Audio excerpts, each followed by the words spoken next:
Buenas tardes, por si algunos no lo habíamos dicho todavía, y sobre todo muchísimas gracias por participar y por compartir con nosotros y con nosotras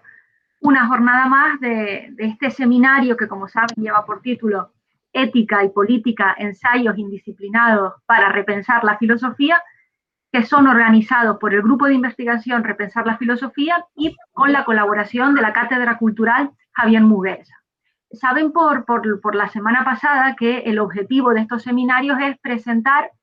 los resultados de las investigaciones que el grupo ha llevado a cabo este último año y que se ha publicado en un libro que es en la editorial Comares, cuyos coordinadores son precisamente Miguel Mandujano Estrada y Miriam Hernández Domínguez.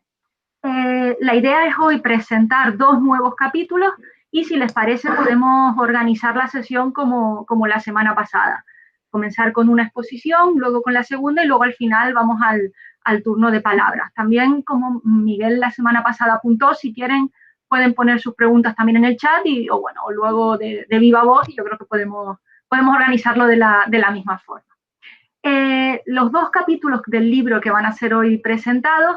pues han sido elaborados por los profesores Roberto Rodríguez Guerra y por Miguel Mandujano Estrada. Entonces vamos a comenzar en primer lugar con Roberto Rodríguez Guerra.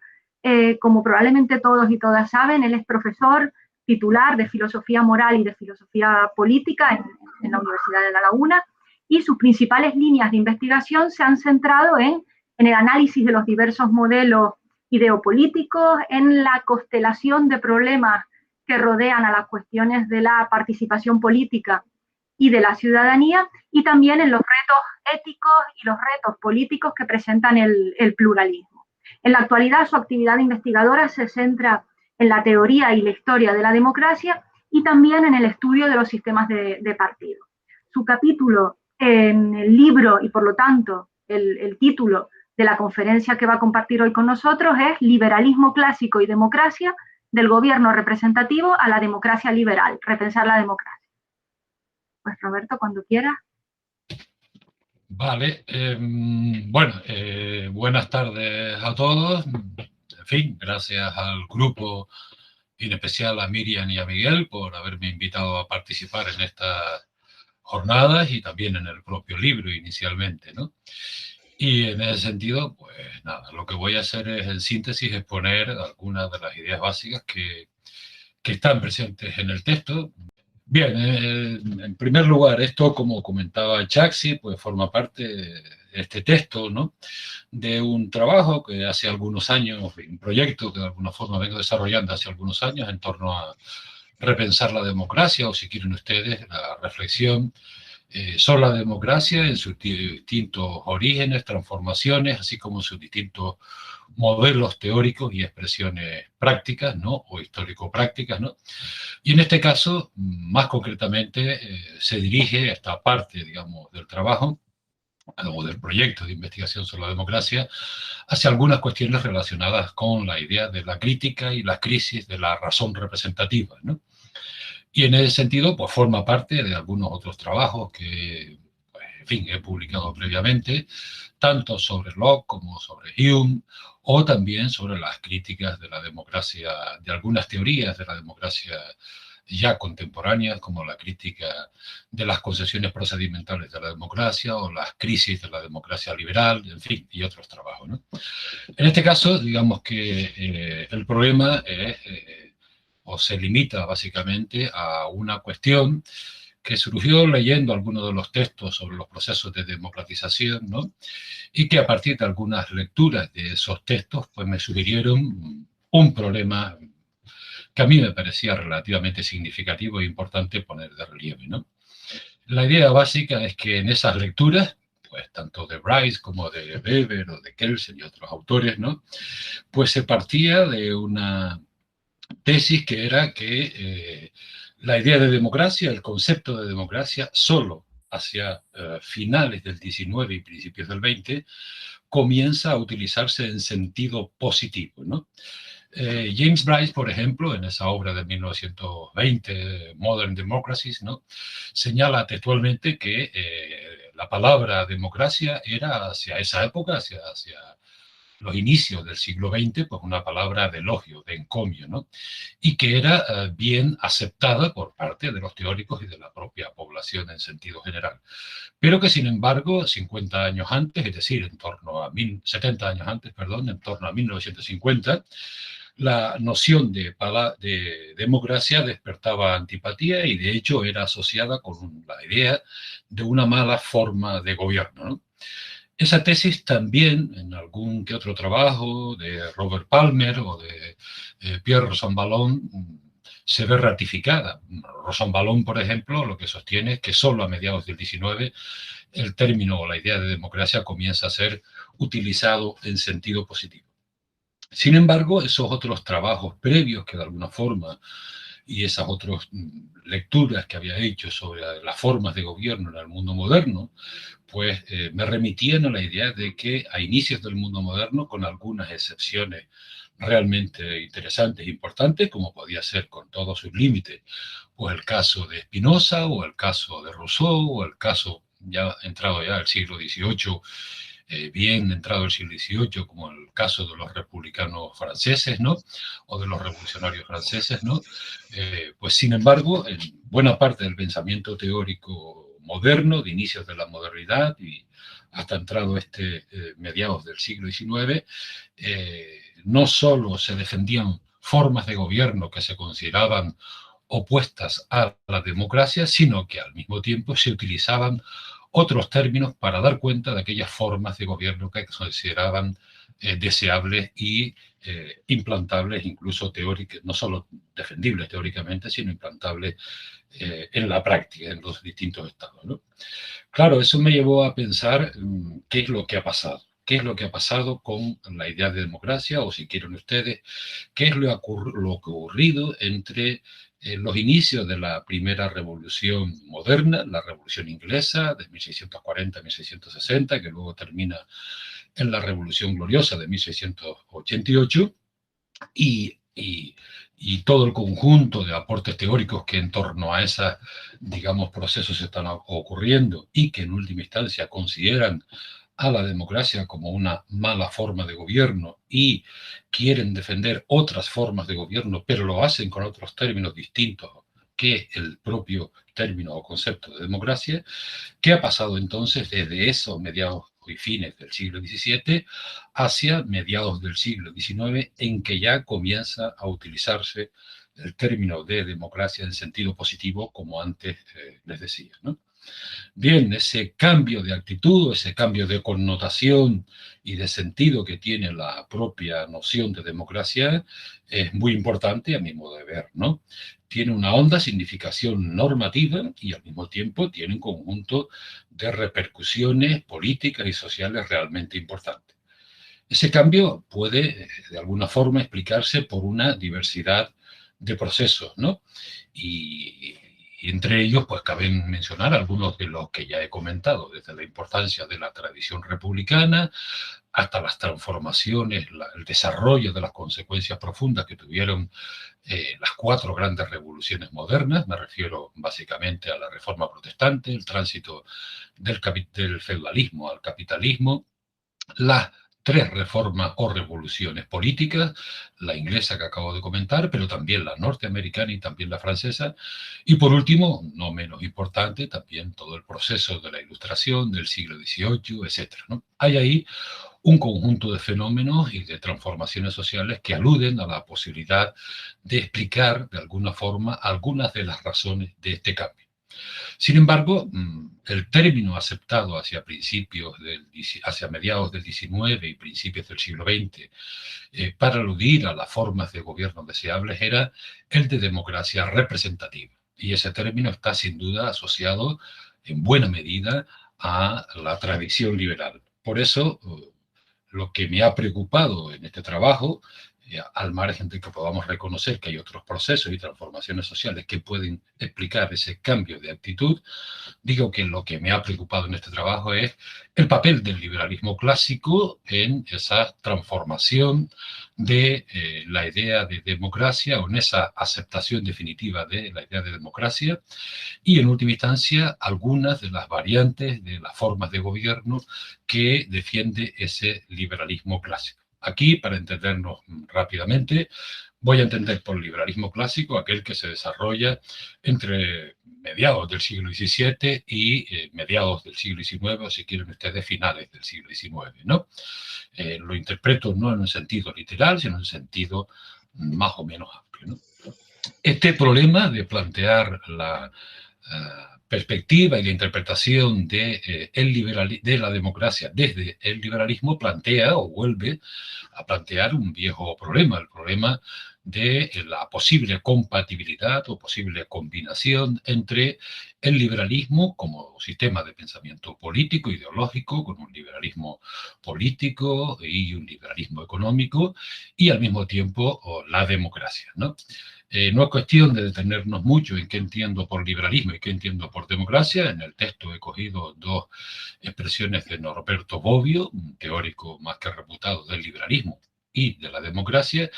y me remito a la idea de que Norberto Bobbio interpreta por liberalismo la idea de una forma, un panorama, una perspectiva ideológica que en el ámbito del poder político entiende que este debe ser en cualquier caso un poder político limitado.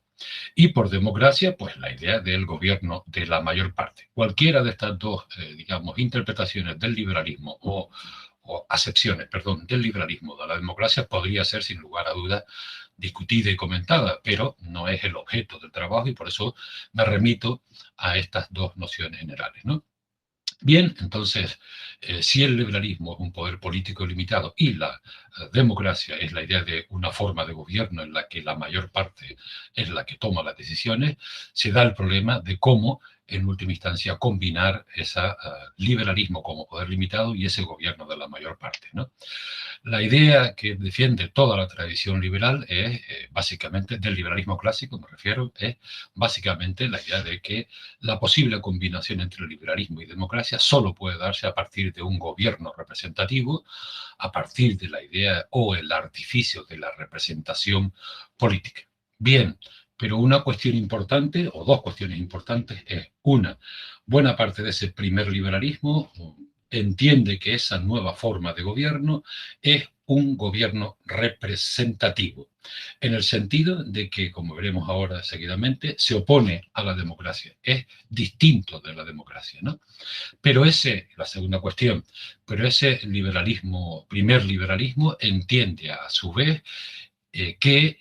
ese gobierno representativo puede adoptar diversas formas, así lo sostiene, por ejemplo, François Guizot y otros autores, ¿no? La idea es que el gobierno representativo no admite una única forma o modelo de gobierno, sino que se puede expresar, a su vez, a través de dos fórmulas genéricas, que podrían ser la idea de la república representativa, que terminaría siendo en última instancia una democracia representativa, y en última instancia también podría ser aceptada esa forma de gobierno como una monarquía civilizada o, como veremos también posteriormente, como una suerte de nuevo o moderno gobierno mixto. Bien, pero de la república representativa o la monarquía civilizada a la democracia representativa, es decir, desde el inicial rechazo de la democracia como forma de gobierno deseable por parte de estos teóricos del liberalismo, a la final aceptación de la democracia bajo su forma representativa como una forma de democracia o de gobierno aceptable y deseable, pues tenemos un cierto trecho temporal en el cual, a mi modo de ver, se da una cierta transición dentro de las posiciones del liberalismo clásico respecto a la democracia o respecto a las formas de gobierno, ¿no? En sentido general, esa transición se da en una serie de fases que yo considero, en fin, les he puesto ahí una limitación temporal, pero simplemente como un modelo, digamos, de aproximación, ¿no? En ese sentido, la tesis que se sostiene a lo largo del texto es que en el liberalismo clásico hay una inicial distinción entre democracia y gobierno representativo, una distinción que se traduce en la oposición entre esas dos formas de gobierno. Es decir, el primer liberalismo concibe al gobierno representativo como una forma de gobierno distinta y opuesta de la democracia y, de hecho, interpreta el gobierno representativo como una buena forma de gobierno e interpreta la democracia al estilo de los clásicos, es decir, al estilo de la interpretación que de la democracia podrían tener, pongamos por caso, Aristóteles o Platón, como una forma conflictiva, inestable, problemática de gobierno, ¿no? Eso es lo que, a mi modo de ver, ocurre entre ese liberalismo que va desde el siglo mediados del XVII a inicios del XVIII. Hay una segunda fase, que también con límites temporales aproximados, ¿no?, que dentro del liberalismo tendería a aceptar la creciente legitimidad de la idea de democracia, pero al mismo tiempo a adjetivar la democracia para distinguir entre el gobierno representativo y la democracia, para aceptar la democracia, solo que adjetivada de nueva forma y distinguida de una suerte de antigua, vieja o inestable democracia frente a una moderna y nueva democracia. Y por último, el periodo final estaría entre, digamos que mediados del 19 en adelante, perdón que aquí me he equivocado en la fecha, en el siglo, ¿no?, de mediados del siglo XIX en adelante, y tendería sin más a identificar la democracia con la democracia representativa y hablar indistintamente de uno y otro. Bien, el resto de lo que voy a comentar voy a hacerlo de forma absolutamente breve y esquemática, porque si no nos liamos un poquito, ¿no? O me parece que sería un poco pesado para ustedes, ¿no? Porque se trata de alguna forma de ejemplificar esas tres fases de la relación del liberalismo con el gobierno representativo y la democracia representativa a partir de algunos autores, de sus obras y de algunos movimientos sociales, concretamente del movimiento de los levelers, ¿no? Muy rápido y muy breve. Este primer liberalismo, que como les decía se situaría entre mediados del 17 e inicios del 18, aquí me he vuelto a equivocar en el siglo XVIII, inicios del siglo XVIII, pues en primer lugar una posición relevante sería la de aquel famoso movimiento ocurrido durante la Revolución Inglesa, que sería el de los levelers, ¿no?, y que se puede ejemplificar perfectamente en varios de sus textos, pero sobre todo en este Agreement of the People de 1649, en el cual ellos defienden la idea de que Inglaterra debe articularse como un cuerpo representativo del pueblo inglés compuesto por 400 personas. En última instancia, lo que hay detrás de todo esto es, por un lado, el rechazo de la monarquía tradicional inglesa, por otro lado, también el rechazo de la aristocracia, por otro, la idea de que ninguno de esos cuerpos o modos de gobierno deben estar presentes en el cuerpo representativo del pueblo inglés y que éste únicamente debe o puede legítimamente articularse a partir de eso, un cuerpo representativo de 400 personas. Lo significativo es que los levelers no hablan de democracia ni de nada por el estilo, sino de un cuerpo representativo, en última instancia de una república representativa, porque para ellos, pues, en fin, la monarquía no tiene sentido ni tampoco lo tiene la aristocracia, ¿no? Bueno, avanzando un poco más en el tiempo, el otro gran exponente es Locke, ¿no?, en su segundo ensayo sobre el gobierno civil, y ahí lo que nos interesa es que, si bien, como diversos intérpretes de Locke señalan, que este no acaba de definir una posición adecuada en torno a lo que considera las mejores formas de gobierno, sí que defiende, por un lado, la idea de que la democracia perfecta es la democracia de todos y una democracia sin límites, y si remitimos esta idea a su noción de un poder político, un poder común que gobierne por todos, pero que esté limitado, cuando menos, por los derechos y libertades naturales, en segundo lugar por el constitucionalismo y en tercer lugar por la división y equilibrio de poderes, pues entonces parece razonable pensar que Locke rechaza eso que él denomina la democracia perfecta, el gobierno de todos y sin límites, y que apuesta por alguna que otra forma de gobierno moderna, una forma de gobierno limitada, dividida, y un gobierno moderado. Esto es lo que en última instancia a mí me parece que defiende Locke, y lo defiende bajo la idea de un gobierno mixto en el cual estén presentes, pues, aquella triple distinción de lo mejor de las mejores formas de gobierno, es decir, de la monarquía, el rey, en el sentido del gobierno de uno, de la nobleza, la aristocracia o la oligarquía, y del pueblo o la democracia, ¿no? En ese sentido, Locke defendería un modelo de monarquía civilizada o monarquía moderada, que él identifica incluso con la monarquía ancestral inglesa, con el sistema constitucional inglés, ¿no?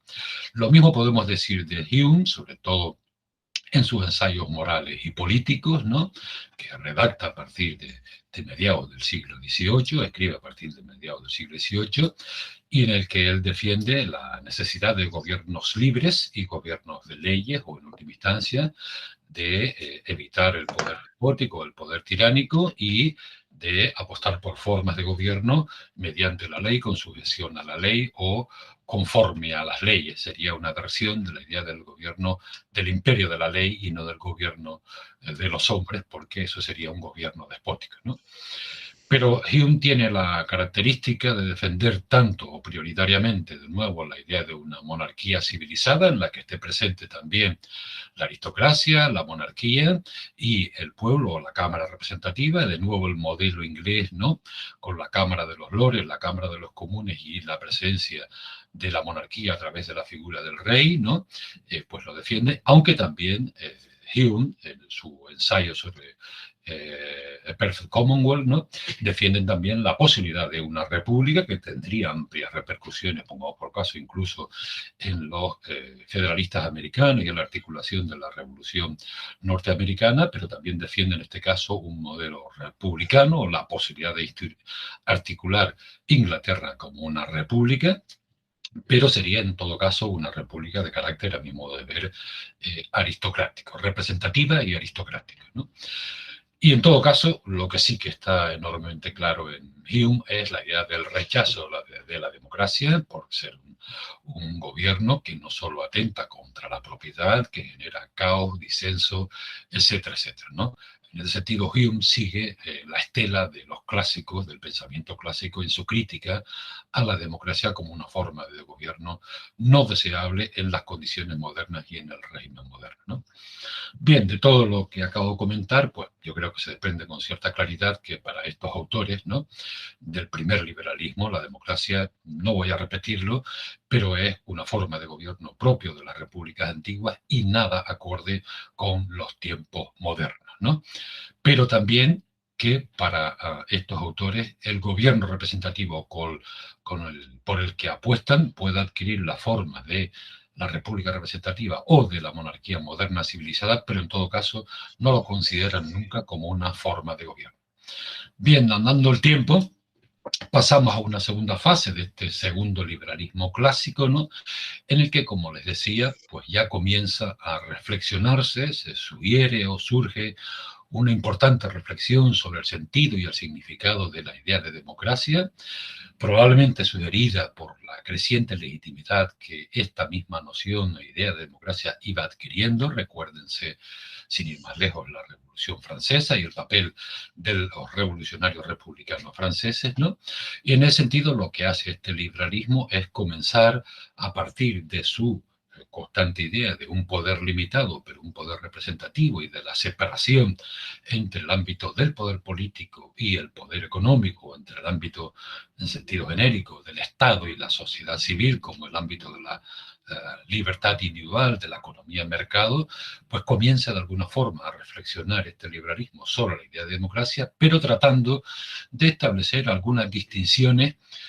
que le llevarán a la idea de diferenciar entre la democracia antigua y la democracia moderna, entre lo que Hamilton ya a finales del siglo XVIII diferenció en una aportación teórica importantísima como democracia pura y democracia representativa.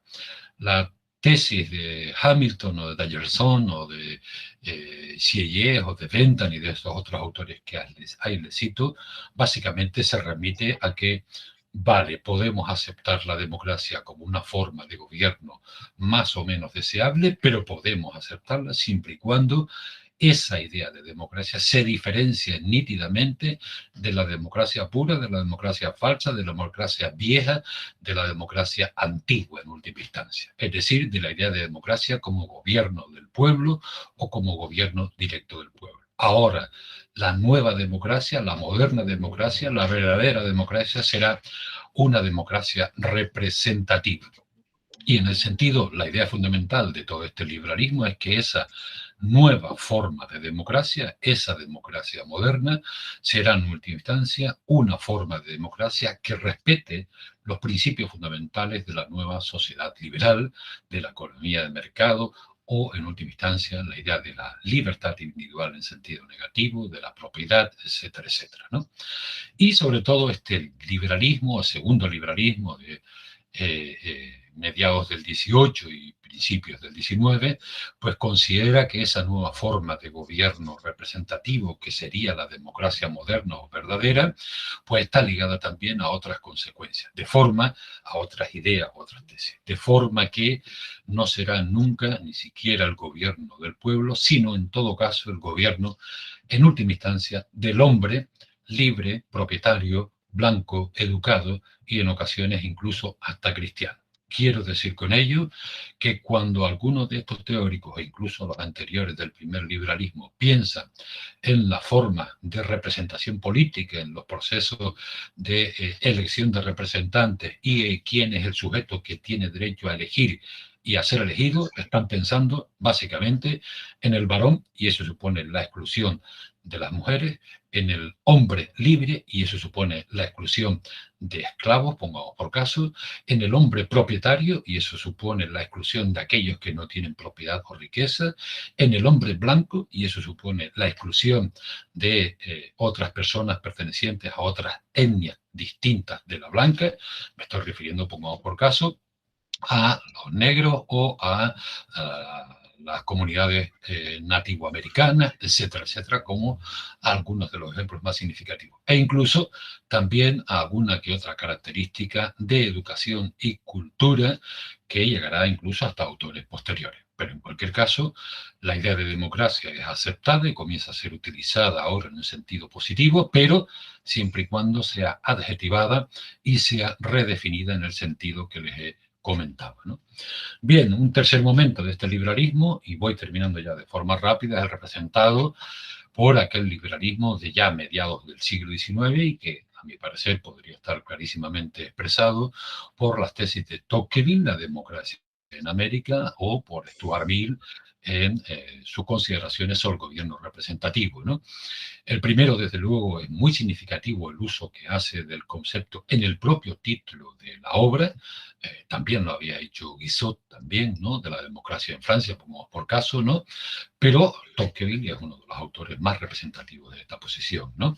Y en el sentido, más allá de que siempre se ha comentado que Tocqueville tampoco acaba de definir exactamente y de clarificar qué es eso de la democracia y lo suele asociar más a un estado o condición social que a una forma de gobierno, lo cierto es que utiliza la noción también para referirse a el gobierno de las comunidades, del Estado, etcétera, etcétera, y al mismo tiempo que la utiliza ya prácticamente sin ninguna necesidad de precisar si es representativa o no, sino simplemente como, digamos, sinónima de la democracia representativa,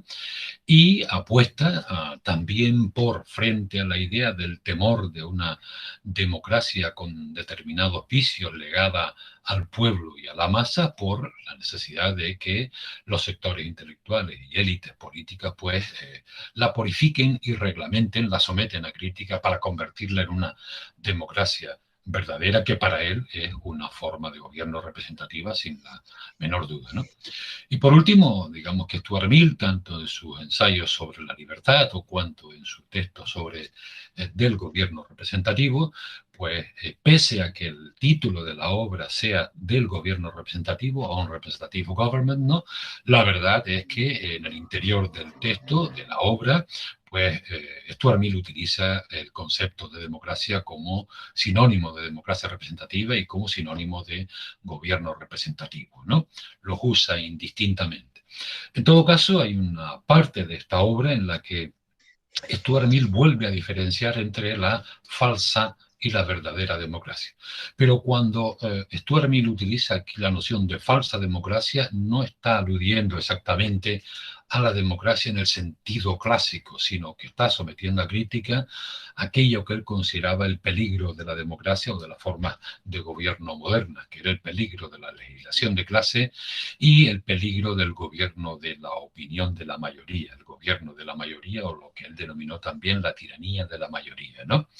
Es sabido que frente a esto él defiende no solo el poder del antagonismo, es decir, la posibilidad y la necesidad de que las minorías en su terminología pues puedan expresar su opinión y disentir y someter a crítica la opinión de la mayoría, sino que también que esa forma de gobierno había de ser en todo caso una forma de gobierno representativa, ¿no? Y que al mismo tiempo ese modelo de representación, lo cual tiene un par de elementos muy interesantes, pues se basa en la idea de las aportaciones de la participación, la idea de la participación política como un desarrollo fundamental, como un elemento fundamental del desarrollo individual y del desarrollo social, ¿no? Aunque también bajo la forma de la representación proporcional, ¿no? En última instancia, tanto Tocqueville como Stuart Mill son ya autores que utilizan sin mayor problema la noción de democracia y la identifican nítidamente con la idea de democracia representativa, ¿no? Bueno, a mi modo de ver, todo esto culmina con la aceptación de la democracia representativa como una forma de gobierno que se articula conforme a los cánones fundamentales que hoy más o menos reconocemos, pero que en estos autores parte de la posibilidad fundamentalmente de combinar esa forma de democracia representativa, tanto con la presencia de la monarquía como con la presencia de la aristocracia, de nuevo en Tocqueville, en Constant, en muchos otros autores, en Hume, en Locke, como los acabo de señalar, pues el modelo inglés pues suele ser una forma de gobierno generalmente aceptada e identificada con la democracia representativa, aunque también algunos de ellos apuestan, como comenté con el caso de Hume, por una o también con el caso de Constant, ¿no? Como una república aristocrática en la cual estaría excluida, digamos, el gobierno o la monarquía, ¿no? El gobierno del rey o la monarquía, pero haría un sistema aristocrático en función de criterios de exclusión de derechos políticos, en función de la riqueza, la cultura, etcétera, etcétera, ¿no? Bien, al final, lo que todo esto supone es una tesis que también fue la que de alguna forma me animó a todo este proceso de investigación sobre este paso del gobierno representativo a la aceptación de la democracia, que es la tesis de Crawford McPherson, ¿no? Que él sostiene reiteradamente en buena parte de sus obras, en algunas de sus obras, que es la idea de que al final la democracia termina siendo aceptada cuando ésta se adapta o se conforma a los requerimientos del liberalismo. Pero también la idea de que el liberalismo acepta finalmente la democracia cuando logra articular un conjunto de mecanismos, de instituciones y de procedimientos por los cuales logra reducir lo que ese mismo liberalismo denomina como los excesos de la democracia o los peligros de la democracia. En última instancia, la tesis es que el liberalismo se democratiza cuando la democracia se liberaliza. Y esta es la conclusión a la que de alguna forma quería llegar y el trabajo que quería presentarles, ¿no?